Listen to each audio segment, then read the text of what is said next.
હવે તમે જોઈ રહ્યા છો કે નજીકના દિવસમાં આપણે નવરાત્રનો પર્વ આવી રહ્યો છે અને જે હવે પહેલાં એક જમાનો હતો કે સાદા કાચા મતલબમાં જે ગેરુવાળા અને ખડીવાળા ચાલતા હતા. હવે ત્યાર પછી આવ્યા છે પેન્ટિંગવાળા અને હવે આવી રહ્યા છે. તમે જોઈ રહ્યા છો કે લેડીઝો પાછળ કેટલી મહેનત કરી રહી છે. હવે છે ચુંદડીવાળા આવે છે, આભલાવાળા આવે છે, બધી જાત જાતના હવે ગરબા બજારમાં આવી રહ્યા છે.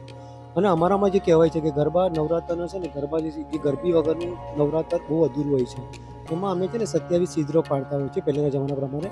અને એને છે ને આપણે વેદ 4 હોય છે, એને 108 વખત પ્રદક્ષિણા કરી કહેવામાં આવે છે.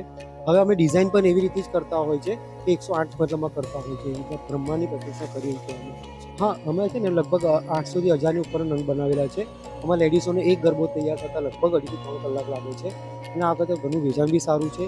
અને ગરબામાં તમે જોવા જઈએ તો અલગ અલગ પ્રકારમાં અલગ અલગ 40 રૂપિયાથી લઈ 350 300 રૂપિયા લગીને ગરબા છે. ગરબાનું મહત્વ એવું જ હોય છે કે એમાં એના ગરબો કહું છું તો ખરું કે આપણે જે બ્રહ્માની પ્રદક્ષિણા ફરી એવી રીતના કહેવામાં આવે છે. એટલે આપણા 9 વેદ અને 4 અર્થવેદ આપણા વેદ પ્રમાણે આપણે 4 ગણા કરે કરીને 108 વખત કરી એટલે બ્રહ્માની 108 વખત પ્રદક્ષિણા કરી એટલે ગરબાનું માટીનું મહત્વ બહુ જ હોય. એટલે મહેનતાનું તો અહીંથી અમારા ઘરના જ હોય છે અને મહેનતાનું તો હોતું નથી, પણ ઘરમાં અમારા લેડીઝોમાં સૌથી સારામાં સારી મહેનત લેડીઝોની જ હોય છે. એ લોકો જે બધું વર્કિંગ કરતા હોય છે ને એ લોકોને માતાજી જે લોકોને વર્કિંગ કરવાનું મહેનત કરે એ લગભગ અમારા બાપ દાદાનો ધંધો છે, પણ અમે લગભગ આ ચોથા કે પાંચમા મહિનાથી બનાવવાનું ચાલુ કર્યું છે.